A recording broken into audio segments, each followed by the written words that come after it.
妻がもっとゆうたろうの成長を見たいから元気にならないとね、とベッドから精一杯の笑顔を向けて俺に言った。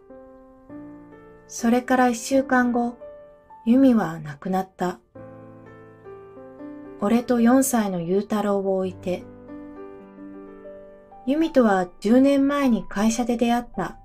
受付で見る由美に一目惚れをし、俺から猛アタックして結婚した。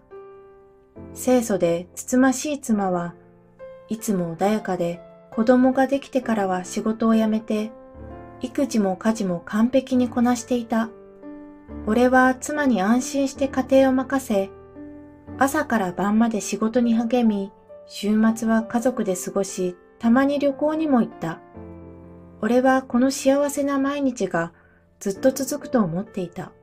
しかしある日、妻から脇の下にしこりがあるみたいと言われ、念のため病院で検査を受けたとき、すでに乳がんはステージ4だった。それから由美が死んでしまったのは1年後のことだった。妻がいなくなってからは、まるで色彩がなくなった世界に住んでいるようだった。何を見ても、何を聞いても、何を食べても、そこに感情が動かない。ふとした時に涙が出てくる。寝ようにも寝れない日が続いた。ただ、悲しみに暮れているのは俺だけではない。4歳のゆうたろうは母親を亡くしたのだ。俺はゆうたろうの前ではできるだけ明るくいようとした。今まで家事も育児も由美に任せっぱなしだったので、幼稚園の準備から日用品の物の場所までわからないことばかりだった。もっと由美の話や手伝いをしておけばよかったと後悔する日が続いた。俺の仕事は機械メーカーのエンジニアで、出張や残業も多く、平日家に戻れない日が多い。会社にも事情を説明し、今まで通り出張や残業もできないことを伝えると、考慮してくれ、給料は減るが、他部署に移動できることになった。しかし人員不足で、急な移動は難しく、徹夜で仕事をする日もあった。延長保育やシッターさんを利用しても十分に家のことが回らず、夜な夜なコインランドリーに行く日も多かった。妻の葬式から2ヶ月ほど経ったある日のこと、義理の姉の美香さんから連絡が来た。美香さんは由美より2つ年上の37歳だ。由美が元気だった頃は家も近いこともあり、週末はしょっちゅう家に来ていた。また入院してからも3日に一度はお見舞いに来てくれて、美香さんは心強い存在だった。俺は美香さんからの LINE を開いた。いろいろ大丈夫ですか？ゆうたろうくんにも会いたいし、もしお手伝いできることがあったら教えてね。私はいつでも大丈夫です。俺は正直誰かに頼りたかった。まともに料理も作れず、弁当や市販のものばかりで、ゆうたろうにも申し訳なかったし、何より疲れ切っていた。美香さん、連絡ありがとうございます。もし美香さんがよかったら、ゆうたろうにご飯を作ってくれると助かります。俺は返事を返した。彼女からすぐに返信があり、次の日来てくれることになった。ゆうたろうも美香さんに会えるのが嬉しいらしくて、幼稚園から帰ってきても、美香姉ちゃんまだと待ち遠しくしている。美香さんは仕事終わりに来てくれて、ゆうたろうの大好物の煮込みハンバーグを作ってくれた。ゆうたろうくんどう？おいしい？と聞く美香さんに、おいしい。僕の大好きなやつだよ。と、久しぶりにゆうたろうが楽しそうで、俺は美香さんが来てくれて心底よかった、と思った。ほら、たかしくんもたくさん食べて。最近忙しいんでしょ？と、俺に大盛りのご飯をよそってくれた。美香さんは、由美とは違って小柄ではつらつとしている女性だった。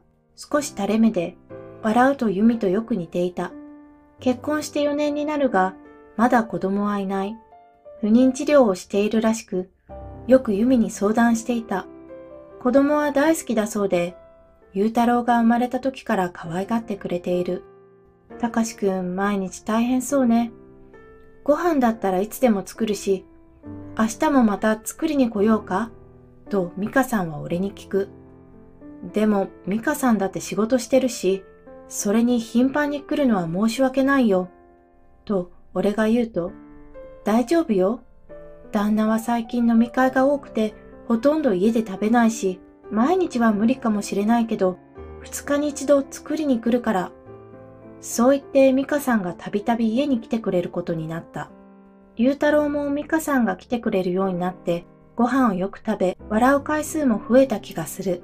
由美が亡くなってから、龍太郎は爪を噛んだり、幼稚園でもお友達を叩くなどして、少し問題行動を起こすようになっていたのだが、それも徐々に減ってきたようだった。料理が得意でない俺は、彼女が来てくれるのは本当にありがたかった。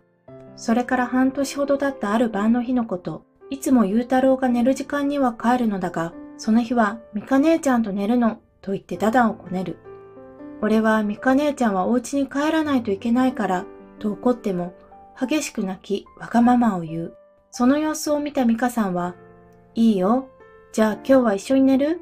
と言って、一緒に寝てくれることになった。俺は泊まるなんて旦那さんに申し訳ないし、と断ったのだが、今日もあの人は飲み会だし、きっと私がいないことにも気づかないんじゃないかしら。そう言って泊まることになった。急なことだったので、何も用意のない美香さんは、由美のパジャマを着てもらうことになった。ごめんね。由美のパジャマ借りちゃって。と言いながら、美香さんはお風呂から出てきた。湯上がりの美香さんを見るのは初めてだった。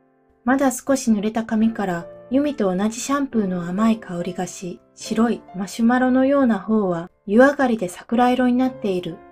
美香さんには少し大きなパジャマなのだが、胸元がいつもより大きく開いており、しゃがんだりすると見えてしまうので、不覚にもドキドキしてしまうのと同時に、由美を思い出す。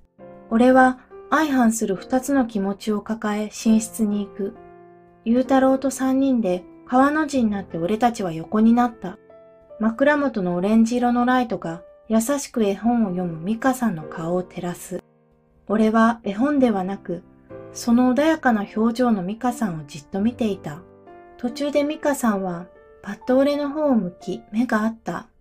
長いまつげに大きな瞳が俺をじっと捉え、たかしくんもちゃんと聞いてるのね。そう言ってまた絵本に視線が戻る。